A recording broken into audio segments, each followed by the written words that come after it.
So before we start, let's pray. Almighty God, we humble thank you for this beautiful day and for the gift of life you gave us. Thank you for this another opportunity for us to learn about understanding the self. Lord, as we gather virtually, may you guide us all as we are about to discuss a new lesson today. We pray for you to give us enough knowledge and wisdom to really understand and apply what we learn in this lesson. We pray in Jesus' name. Amen. So now the topic is the sexual self. Lesson objectives. At the end of this lesson, you shall be able to explain the development of sex characteristic and human reproductive system. Describe the erogenous zones and understand human sexual response. Understand attraction, love, and attachment. Explain sexual orientation.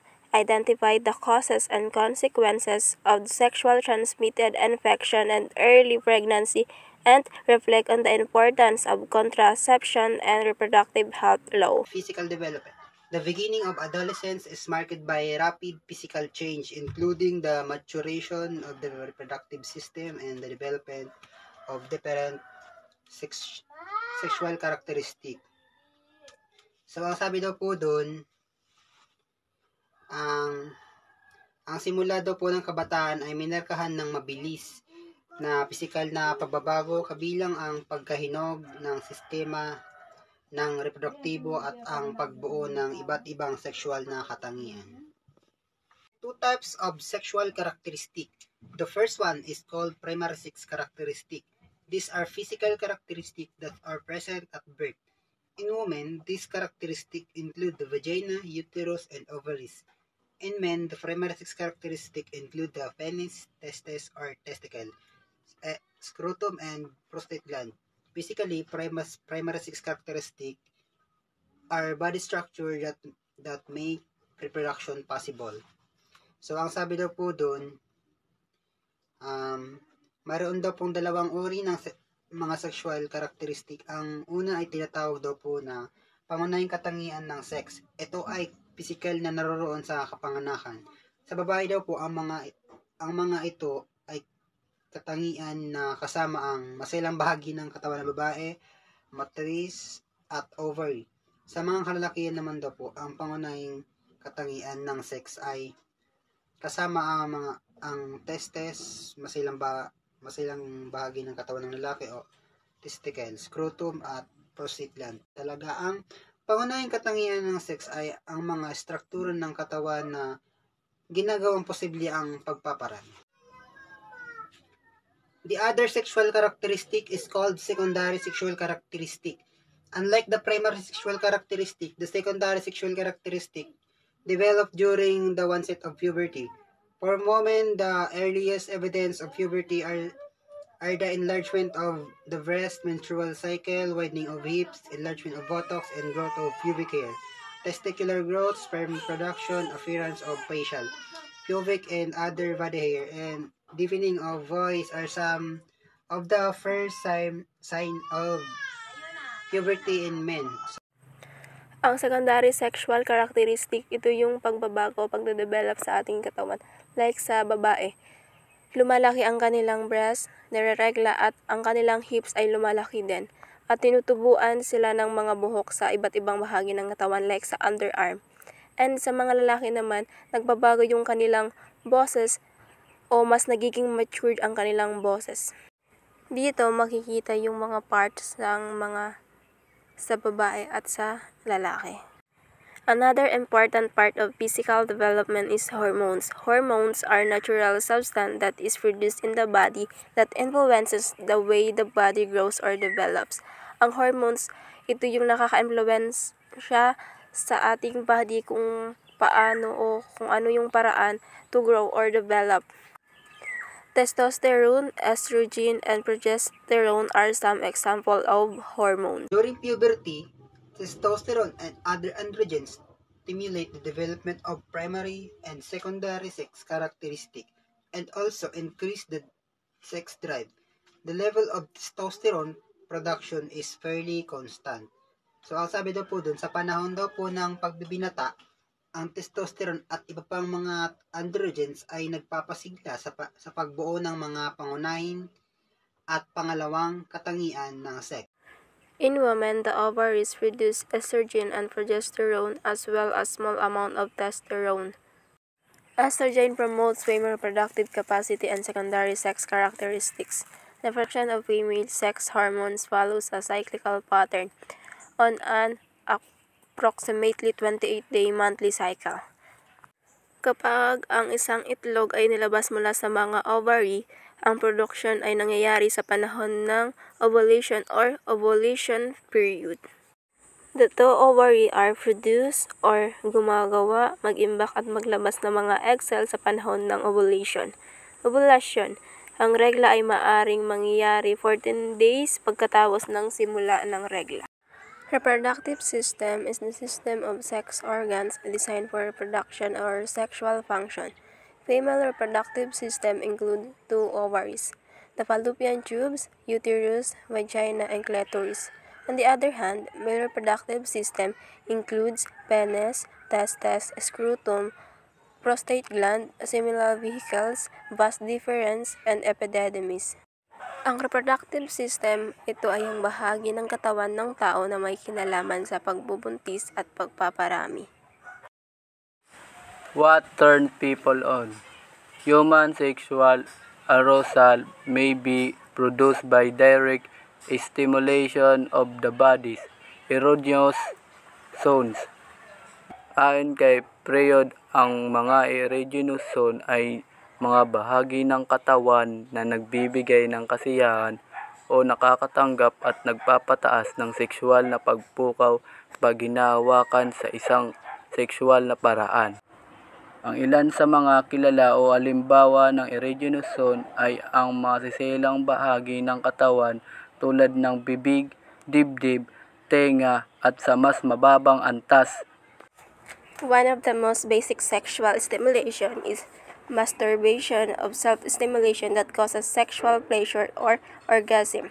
Other sexual activities such as intimate kissing, cuddling, nickling, petting, or touching the erogenous zones may be uniquely important to sexual arousal. In many species, sexual arousal is closely tied to variations in hormonal levels.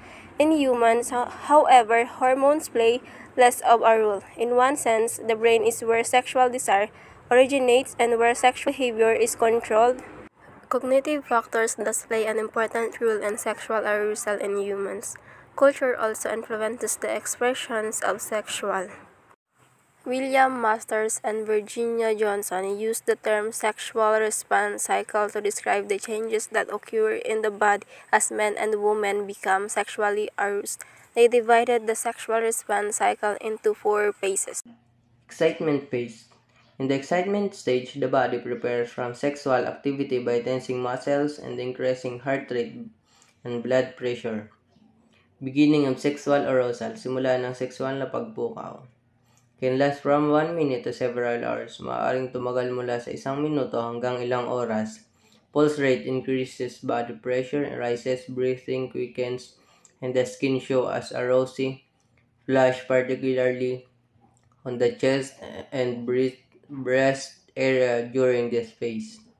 Tumataas ang pulso, tumataas ang presyon ng dugo, bumibilis ang paghinga at ang balat ay nagpapakita ng kulay rosas na pamumula, lalo na sa bahagi ng dibdib. The nipples harden and erect in the both men and women. Ang mga utong ay tumitigas at naninigas sa kapwa, lalaki at babae. In men, the penis become erect, the skin of the scrotum thickens, and the testes increase in size. Sa mga lalaki, ang ari ay nagiging tuwid, ang balat ng scrotum ay kumakapal at tumataas ang laki ng testis. In women, the clitoris swell, the lip of the vagina open, and the inside of the vagina moistens in the preparation of sexual intercourse. Sa mga babae, namamaga ang clitoris, nakabukas ang labi ng ari at ang loob basa ang ari bilang paghahanda sa pakikipagtalik. Plateau phase. The plateau phase intensifies the responses from the excitement phase. Breathing, blood flow, and heart rate continue to increase and stabilize. The change in the body are continue. Patuloy ang pagbabago sa katawan. Breathing becomes more rapid, heart rate increases, body temperature rises, and blood pressure increases during this stage. Nagiging mas mabilis ang paghinga, tumataas ang tibok ng puso, tumataas ang temperatura ng katawan, at tumataas ang presyon ng dugo sa yugtong ito. In men, the penis become more erect, the circumference of its head increases and releases few drop fluids. Sa mga lalaki, ang ari ng lalaki ay nagiging mas erect, ang circumference ng ulo nito ay tumataas at naglalabas ng ilang patak ng likido. In women, the outer part of the vagina swell with increased amount of blood to the area while the clitoris retract under the clitoral hood knot remains highly sensitive. Sa mga babae, ang panlabas na bahagi ng ari ng babae ay namabaga na may tumataas na dami ng dugo sa bahaging iyon habang ang clitoris ay umuurong sa ilalim ng clitoral hood knot ay nananatiling sensitibo. The outer lip of the vagina become redder in color. Ang panlabas na labi ng ari ay nagiging mas mapula ang kulay. Orgasmic phase. Orgasmic contractions of the muscles happens in the release of the semen which contains the sperm cells. Men usually achieve one intense orgasm. In women, orgasm involves the contractions of the pelvic muscles that surround the vaginal walls and can happen multiple times. Ang orgasmic phase ay bahagi ng sexual na pagtugon kung saan ang tao ay nararating ang orgasm o kasiyahan. Sa mga lalaki, ito ay kadalasang nauukit sa pagpapakawala ng similya mula sa kanilang private part. Sa mga babae, ito ay kadalasang nauukit sa pamamagitan ng mga makabuluhang pakiramdam sa loob o palabas ng kanilang ari. Ang orgasm ay karaniwang kaugnay sa mataas na kasiyahan at ligaya. Ito ay isang mahalagang bahagi ng sexual na karanasan para sa maraming tao. Resolution phase. The body returns to its normal state after orgasm. In men, the erection is lost. The testes decrease in size and the skin of scrotum thins again. In women, the clitoris, the color of the outer lip of the vagina, and the lips of the vagina return to its normal state.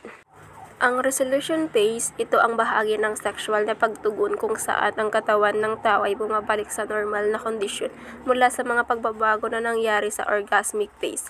Ang mga tao ay maaaring maranasan ng pag-antok, pagkaka-relax o pagkukontento pagkatapos ng orgasm. Para sa mga lalaki, ang kanilang private part ay bumabalik sa normal na laki at sa mga babae ang kanilang mga ari ay bumabalik sa normal na kondisyon. Ito ay isang bahagi ng sexual na siklos na nagpapahinga sa katawan pagkatapos ng pagtugon sa sexual na stimulation. The human sexual response cycle. Sexual excitement or tension. Desire, arousal, plateau, orgasm, resolution. Sexual orientation and gender identity.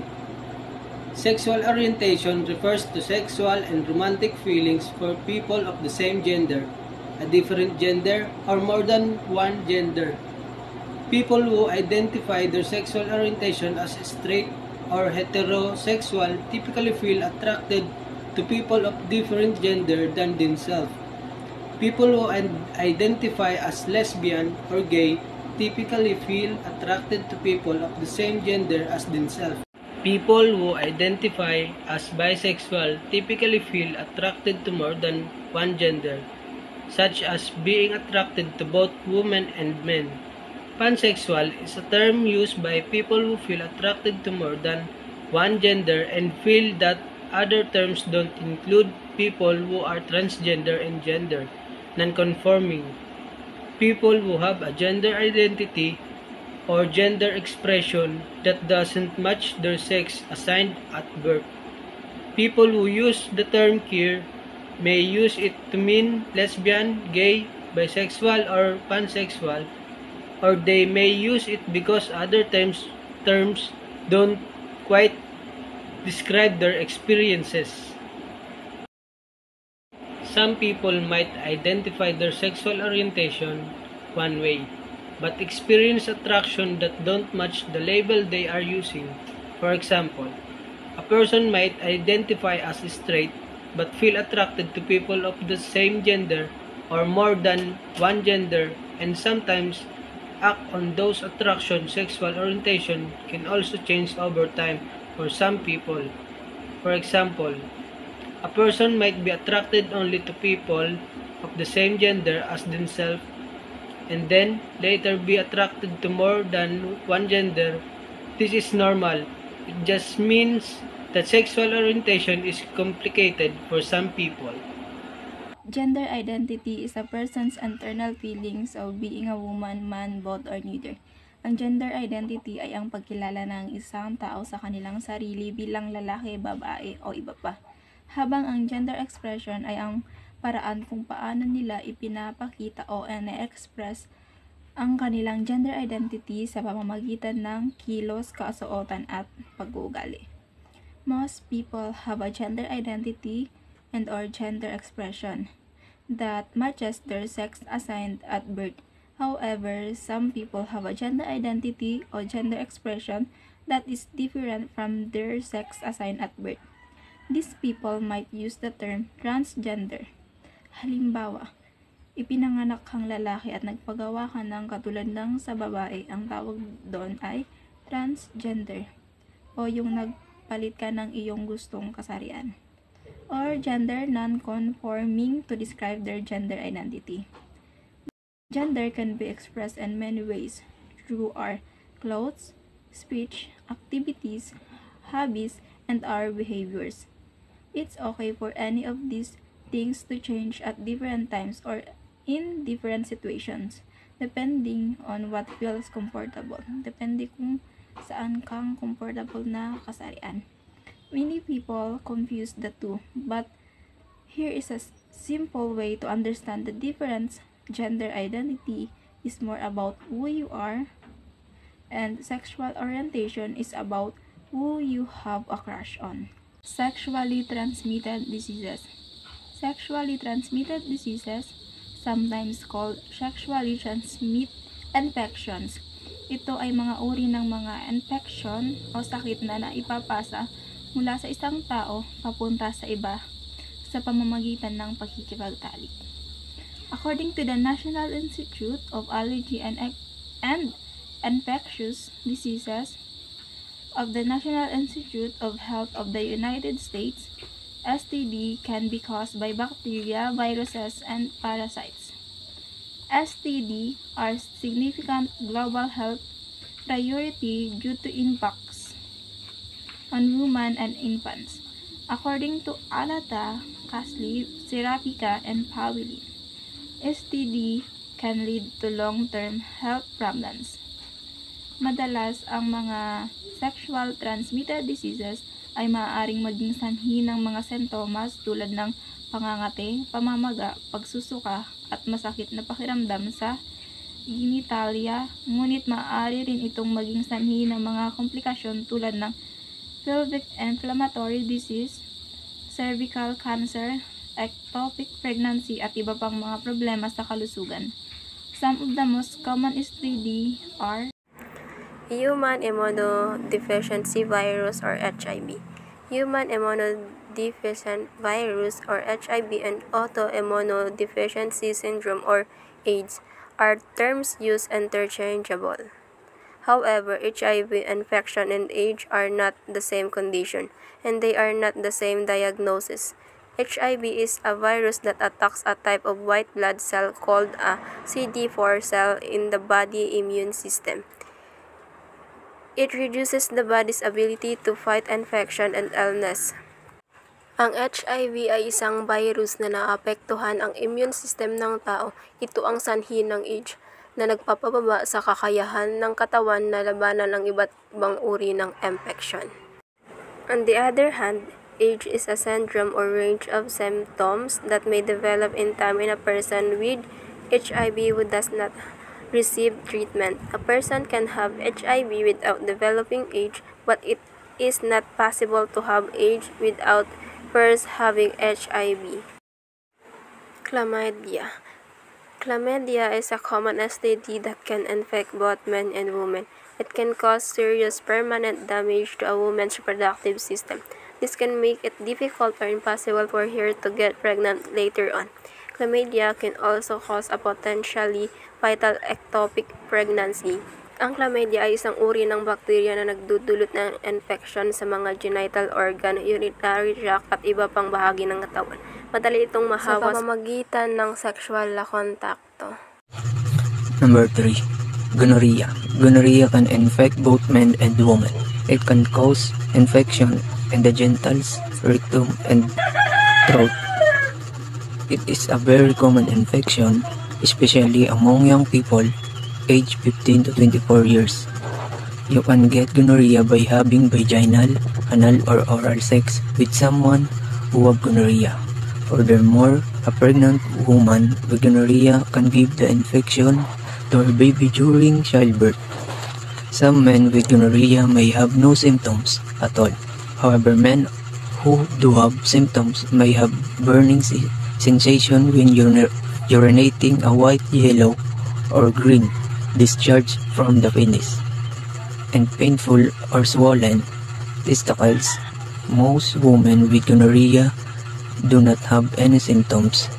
Even when a woman has symptoms, they are often mild and can be mistaken for a bladder or vaginal infection. When women with gonorrhea are at risk of developing serious complication from the infection even if they don't have any symptoms. Ang gonorrhea ay ang pinakakaraniwang sexual transmitted disease. Ang pangalawa sa pinakamaraming kaso ng sexually transmitted na infeksyon sa buong mundo, sunod sa chlamydia. Pwede nitong maapektuhan ang babae at lalaki. Sa Amerika, tinatayang 700,000 katao kada taon ang nagiging infected dulot ng gonorrhea. At sa Pilipinas ay nagiging talamak na ang sexual transmitted infection or STI. Ang sanhi naman ng gonorrhea ay bakterya na tinatawag na Neisseria gonorrhoeae.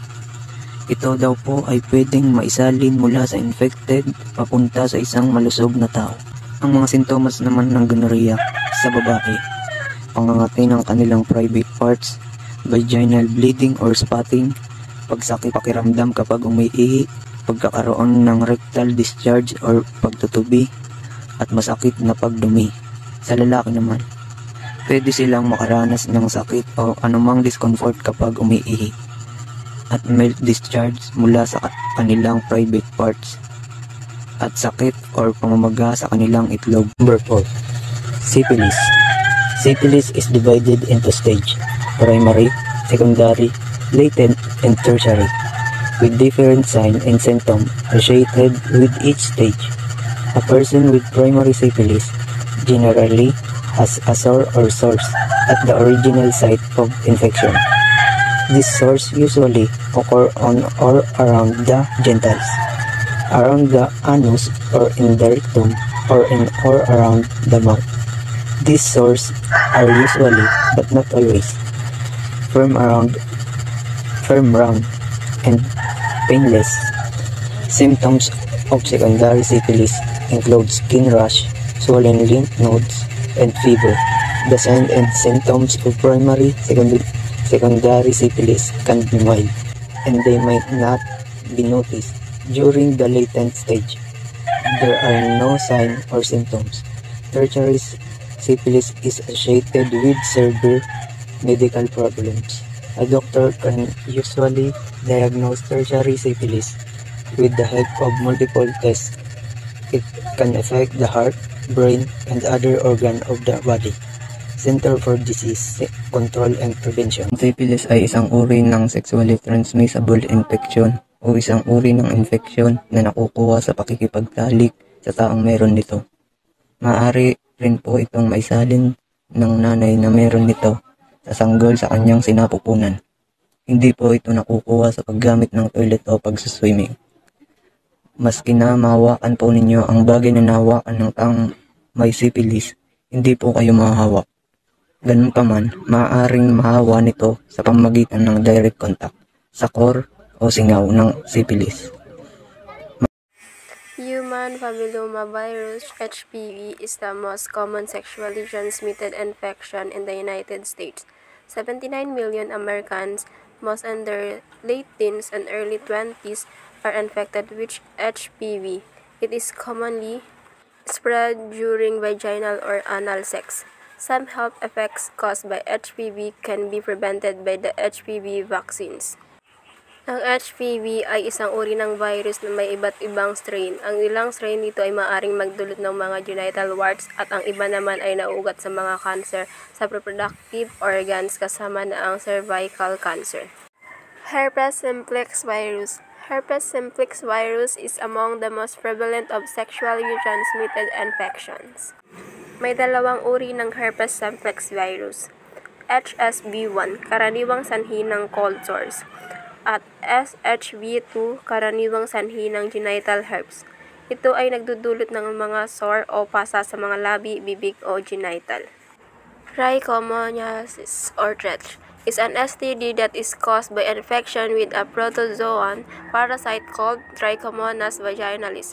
It is associated with adverse health outcomes such as preterm birth and symptomatic vaginitis.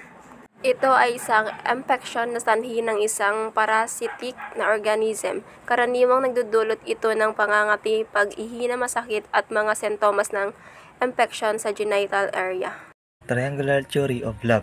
The triangular theory of love holds that love can be understood in the terms of three components that together can be viewed as a forming of vertex of triangle. The triangle is used as a metaphor rather than as a strict geometric model. These three components are intimacy, passion, and decision, commitment. Each component manifests as a different aspect of love. Number 1. Intimacy. Intimacy refers to feelings of closeness, connectedness, and bondedness in loving relationship. It does include within its purview of those feelings that give the rise essentially to the experience of warmth in loving relationship. Sternberg, 1986. Number 2. Passion. Passion refers to the drive that lead to romantic physical attraction, sexual consumption, and related phenomena in a loving relationship. That passion commitment include within its purview those sources of motivational and other forms of irrational that lead to the experience of passion in loving relationship. Sternberg, 1986. 3. Commitment. Commitment refers in the short term to the decision that one loves a certain and other, and in the long term of one commitment to maintain that love.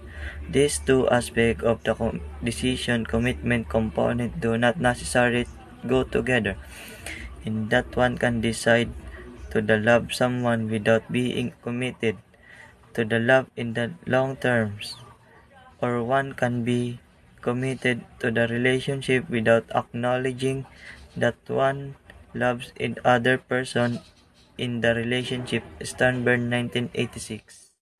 Responsible parenthood. Responsible parenthood is the will and ability of parents to respond to the needs and aspirations of the family and children. It is a shared responsibility of the husband and the wife to determine and achieve the desired number, spacing, and timing of their children according to aspirations, psychological preparedness, health status, socio-cultural, and economic status. Ang responsible parenthood ay ang pagsusulong ng maingat at maalam na pag-aasawa at pag-aalaga sa anak, kasama na ang pagpaplano ng pamilya. Family planning ay ang proseso ng pagpaplano at pagpapasya ng mag-asawa kung ilan at kailan nila gustong magkaroon ng anak. Abortion is also common in the country.